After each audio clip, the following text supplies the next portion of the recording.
Especially when you're talking about creatives in general, right? I'm like, all right, well, let's play with the idea. So if you're an artist and you paint on canvas, you're already creating a structure, right? Like you have a canvas and you use paints, right? That's some structure. So you're already limiting yourself in that concept. You're already limiting yourself, right? But you're learning how to use the tools and to apply it. And you're creating this framework. You're creating this structure to work with. I think a lot of times people demonize structure or these frameworks when really that's where the creativity comes from. Because if you can free up your mind, not have to think about every little detail, like where does this paint go? Well, it goes on the canvas. The reality is that like fail every day. That's the truth of it. It's like we believe in failure. If failure is a result of hard effort and preparation, you can't really be mad at that. Failure is a great thing if you know how to process it.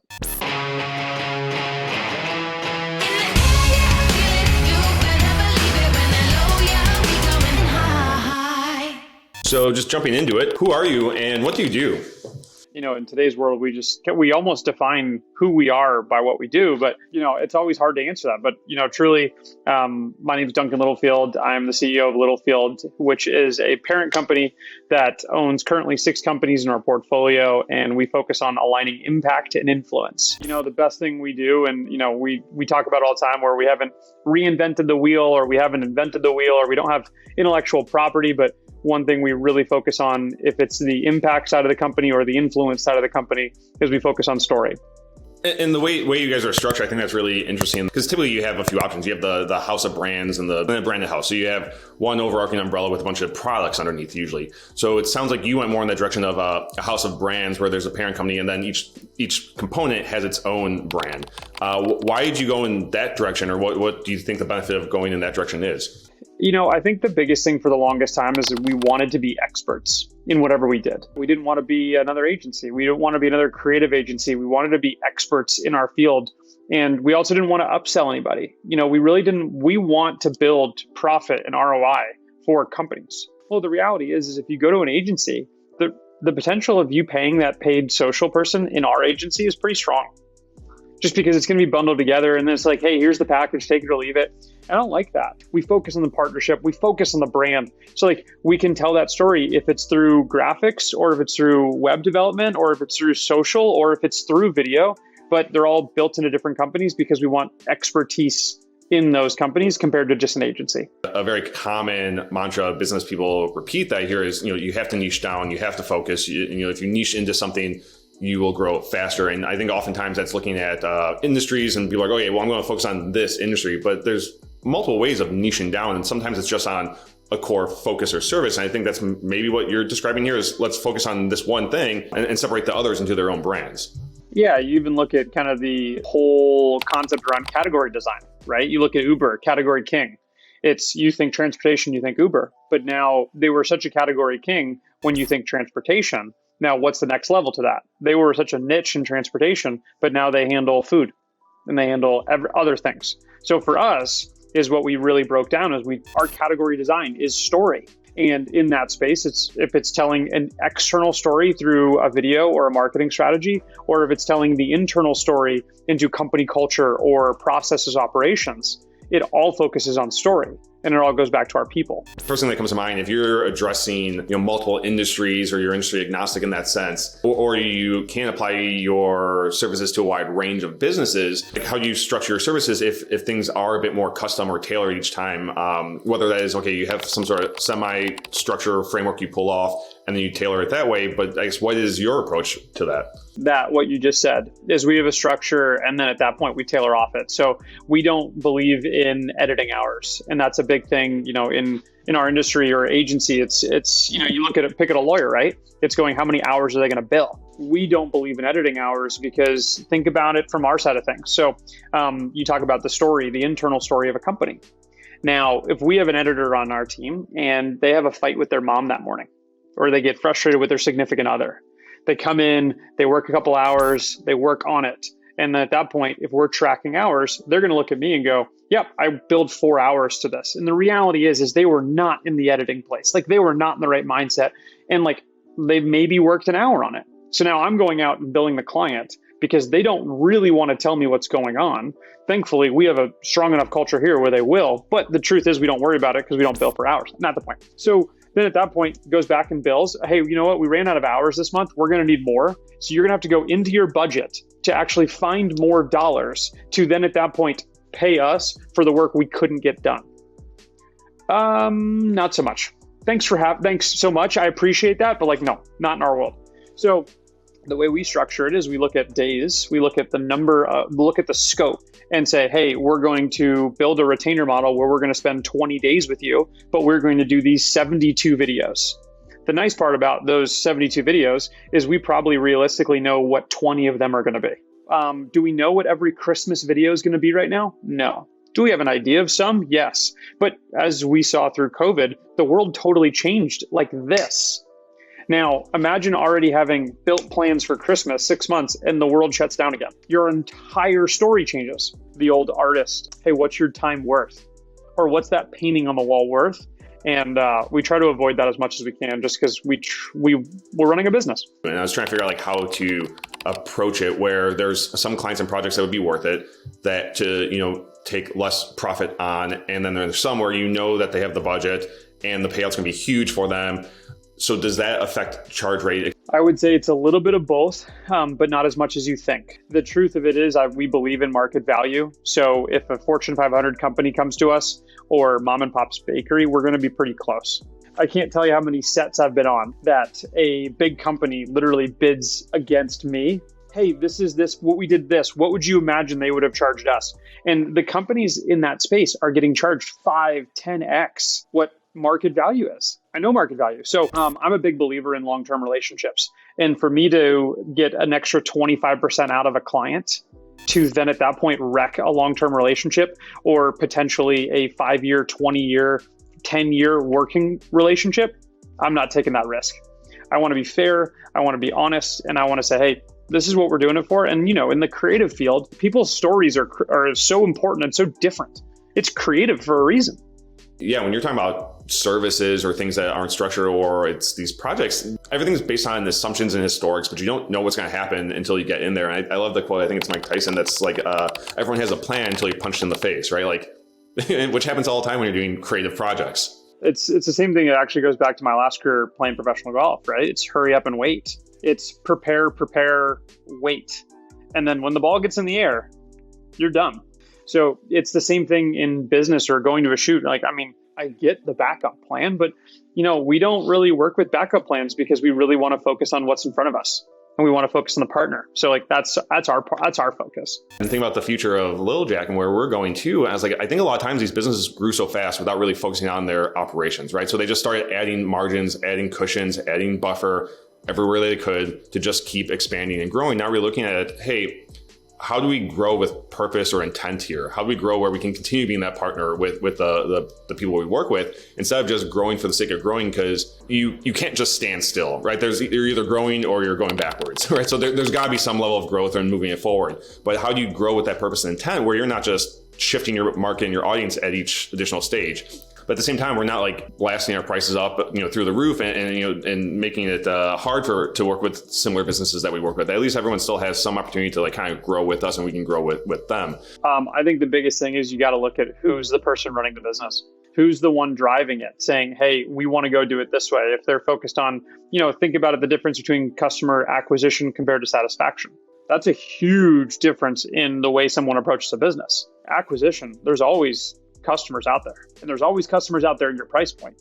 Now, it's a matter of how hard or what's the lead time or what time you have to go land them, get them, secure them, build trust, all the above. Or is it going, no, I just want to make sure that my customer base is so happy that they'll never leave me for 12 years because they're so reliant on our relationship. And I'm bringing them so much value and all the above. And truly, I believe, we're in a position that we believe in both. And I'm not saying that because of the fact that we have both. It's like, no, we're going to continue growing, but we're going to grow, call it the financial side. We're going to scale due to people and businesses, but we're going to be true to market value. Our tagline is we tell undertold stories. Everyone in the world has an undertold story. Our client base is everybody. And that's terrifying and wonderful and excellent all in the same concoction. Because we really believe that we can tell everyone's story and we're going after that. Our goal is hundreds and thousands of employees that can do that So if you're working with an organization, I think as soon as you have more than one person, there's got to be a lot of misalignment of what the story is, right? So like how do you approach that situation where you have the decision makers and there's more than one decision maker possibly, and there's just they all have different ideas of what the story is and where the ship's going? The big question attached to that is going, how good is their culture? We recognize that 49% of millennials will leave a job within 2 years of signing up for it. Or I don't believe companies fail due to lack of funding or anything else. I believe it's misalignment. Think about the story that I'm saying externally. As the CEO, as the leader of this company, people believe and trust in me. But if I go out and sell a website, for example, and at the Littlefield company, we don't do websites. But if I say, hey, we have this opportunity and I'm going to go sell it to see if we can do it, and I get internal and I go, guys, we just landed a website. We're super excited. They're all going to look around and go, who's a developer here? Yeah. So there's the misalignment, because they're just going, all right, Duncan's money hungry, because he sits back here and talks about culture. He talks about how we work with people. We have a very strict no asshole policy. But what is he really doing? So for us, it's like, if we don't get it right the first time through everyone's eyes, then we're going to make sure that we next time make it right for this person or that person, or literally give so much value and tell so many stories that the entire organization is represented. But if they're not aligned, then it makes our job a little harder, but we have a lot of digging to land that plane of going, okay, guys, this is what you need to tell this story about. This is this audience. This is this customer base. This is we're landing it. We're going to go tell the story. We're off to the races. Everybody feel good?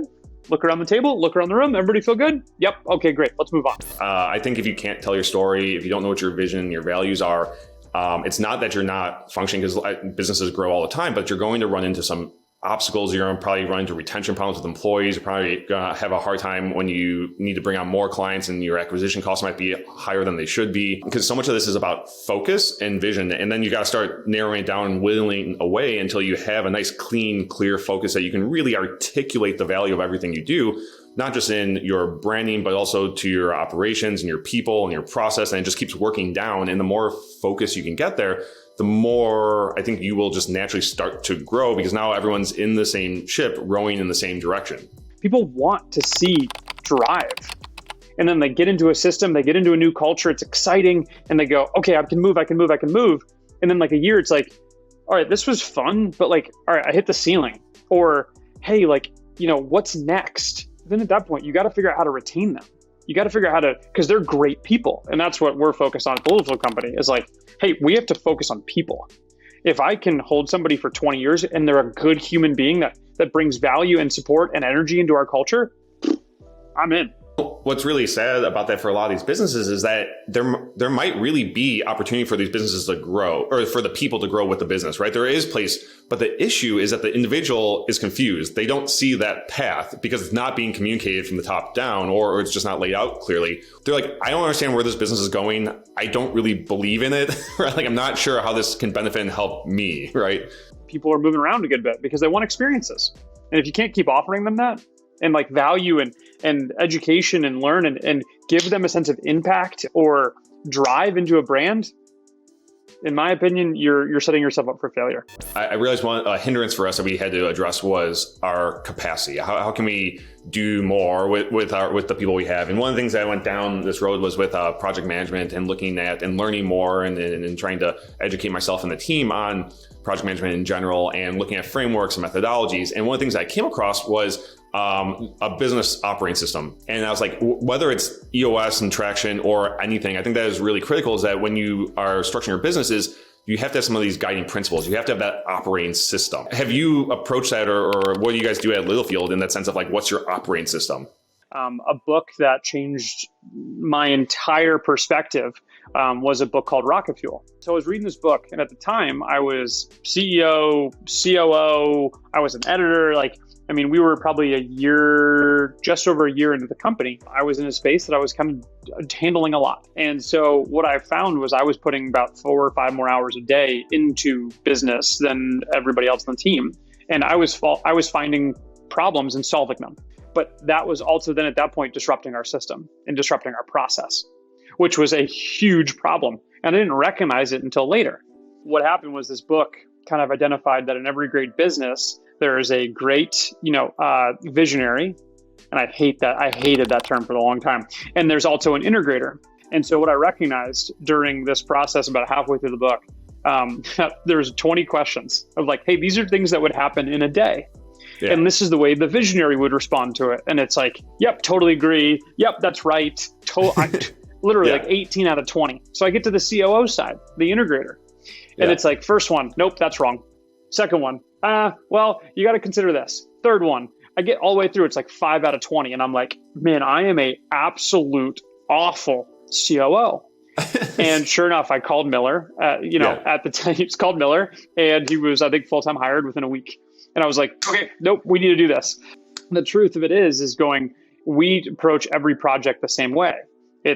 We always start with a brand session. We understand that brand. If it's a company we work with, it's just like, hey, has anything changed?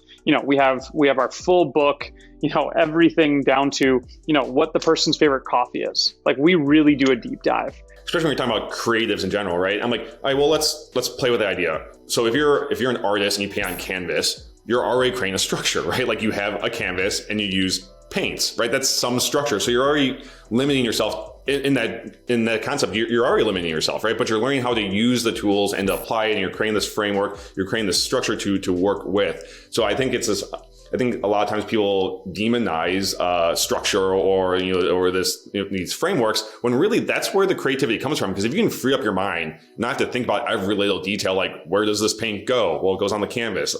When you think of like a failure or something that just didn't go right, what's one thing that comes to mind where like that impacts everything moving forward now?